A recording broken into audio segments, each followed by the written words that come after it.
Hey everybody, welcome back to Brainiac Baseball Card Breaks. Today we have another edition of Time Travel Tuesday.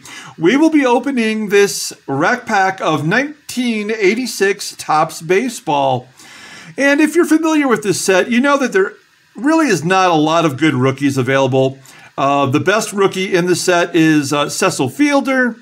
You can also maybe get a Lenny Dykstra or Ozzie Guillen rookie card, but we're not really looking for those. We're looking for more of the Hall of Famers like this guy right over here, Rickey Henderson. This is his all-star card.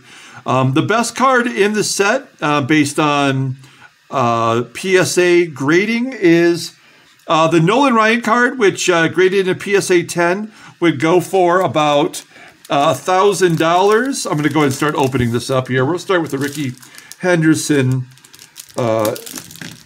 section here. So I have on my computer, which you can't see here off screen, I have it pulled up. So if we find one of the top graded cards, I can look it up real quick and see if there's any good value to these to get graded. If you take a look at this Rickey Henderson card to start off, really well centered. The corners are great.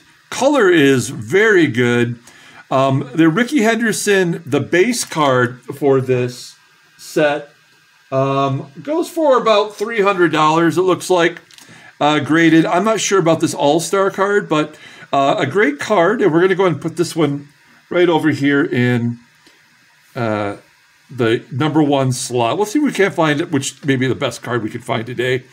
One of the things about this set is because of the black border at the top, there's a lot of chipping. I mean, you can even see a little bit like right there. There's chipping. So that really does tend to decrease the value, of course.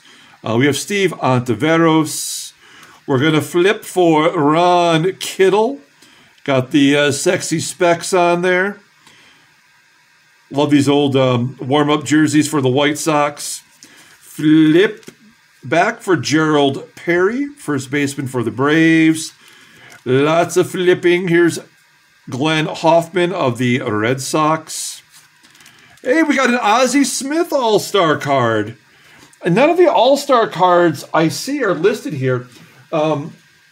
Interestingly enough, because of the black border, it looks like even some of the common cards can have pretty decent value if graded in a 10. So we love the Wizard of Oz. We're going to put him right in the middle. What we don't love are manager cards and checklists. But, I mean, you have to admit, even the checklist card looks pretty good. And we'll put that down here. Flipping for Pat Clements. Jim Beatty. Like, I don't know what kind of mindset I would have to be in to go, you know what, let's grade this Jim Beatty card. It costs, what, $20 to get a card graded, and this card is worth 5 cents. But I guess it is, if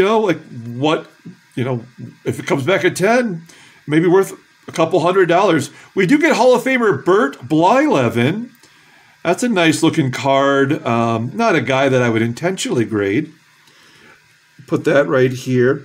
The cards that we end up pulling, if there's some good ones, I will mention in the comments below what their PSA 10 grade would be, to see if it would be worth it for me to get some of them graded. Johnny Grubb for my Detroit Tigers.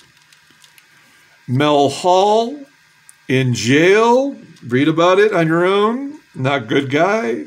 We got Buddy Bell, Reds third baseman in this card. Flip for Tom Niedenfuer. Michael Jack Schmidt. There we go. Now, I know this one has got to be... This is a card I would definitely consider grading.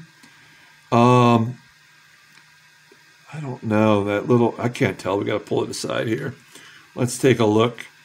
Yeah, that bottom right corner, that doesn't look too good, does it? And the top right corner, maybe a little bit flawed. But we love Michael Jack Schmidt. That's my favorite card by far, so far. Yes, more so than Johnny Grub. So we're going to put Michael Jack right here in the front row where he deserves to be. I would consider getting that graded just out of curiosity, just to see what it would come back as. It's not here on my top list. I see Don Mattingly, I see Pete Rose, George Brett. I have it in descending order of top cards value. Ryan Sandberg, Roger Clemens, Kirby Puckett, Eric Davis, there's Cecil Fielder. So, I mean, yeah, the Ricky Henderson regular base card is $232. So there's Keith Atherton. We're going to wrap it up with a Blue Jay, but it's Cliff Johnson, not Cecil Fielder. All right, we're going to open up the second section here with Luis Sanchez on top. I feel like we're doing pretty good so far as Hall of Famers go. 4 in the first section. We got Luis Sanchez. We got the Penguin, Ron Cey, in the Cubs uniform. It just doesn't look right, but he played for a few years for the Cubbies. Then we've got Butch Weiniger, longtime Minnesota Twin. And another Blue Jay, Jim Clancy, doing a lot of flipping. Here's a manager card. It is Bob Lillis of the Astros. Next one up is Mario Ramirez for the Padres. Love to get a Tony Gwynn. Well, speaking of Tonys, we got Tony Armas of the Red Sox. One time led the American League in home runs. Jim Presley, good defensive third baseman. John Denny coming off. This is he coming off his Cy Young Award year? Let's flip it over, take a look. No, that was 2 years earlier in '83 when he went 19 and 8. He won the Cy Young that year. Still a good pitcher in his time. Greg Brock, first baseman for the Dodgers, and he is called, in my Detroit Tigers season replay, we have him at first base. We call him the Brock Ness Monster. That is his nickname in our league. I don't think that's his real nickname, but that's what we call him. We like Greg Brock. Then we've got Mario Soto, also pitcher in his time. Injuries ended his career prematurely. Eddie Milner, speedy second baseman, outfielder.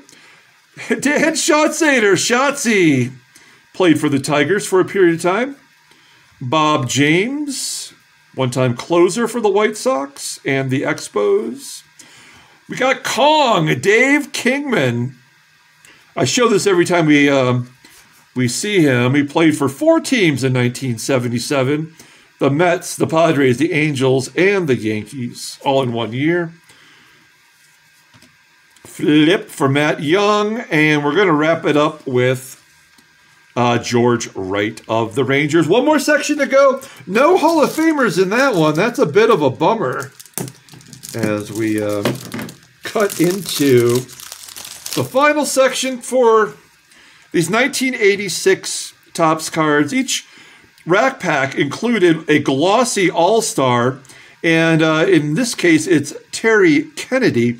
Now, if you're wondering what I paid for this, because of the lack of value in these cards, I paid $10 for this rack pack. You can pick them up on Mercari for $10, maybe less. But it's fun to open these cards, and I would like to see a Terry Kennedy card. So there's Terry Kennedy in the glossy all-star. Then we got Bill Schrader, catcher for the Brew Crew. Danny Cox of the Cardinals. We are going to flip for Hall of Famer Phil Niekro, still holding on. Now, this is 86. This has got to be the end of his career. I don't think he played another year after this. I don't know. I can't remember how many more years were after this season. But he's throwing that knuckler. If we can get the focus. And it looks almost like a palm ball there, but I'm sure his knuckles are on that. I'm not a huge Phil Niekro fan. We're going to put him back there with his other stat compiler buddy, Bert Blyleven. We're going to flip for Ron Guidry. I love Ron Guidry. You know I love Gator, Louisiana Lightning. I just bought his rookie card the other day for like $6 on Mercari. This will go in my PC. Then we got Bob Clark of the Brew Crew. We're going to flip for Mike Mason. He pitched for Detroit very briefly in his career. Kenny Landreau, flip of the Dodgers. Swinging with one hand. Oh, he's swinging two bats with one hand. Paul Molitor, Hall of Famer.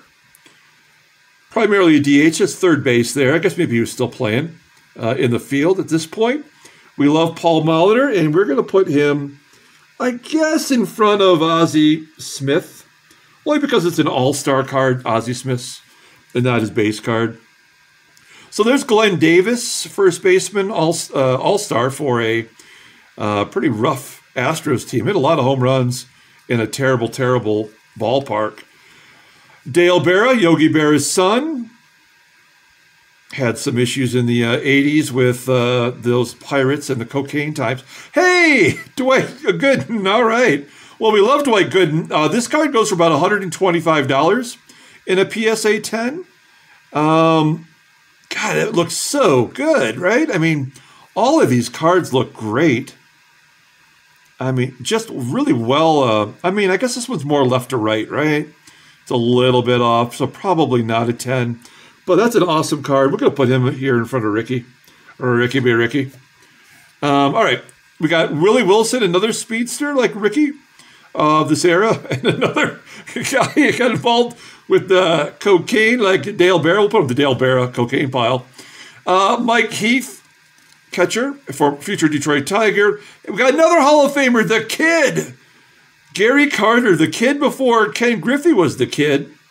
We are doing really well with Hall of Famers. I got to say that much. We're going to put him with Michael Jack.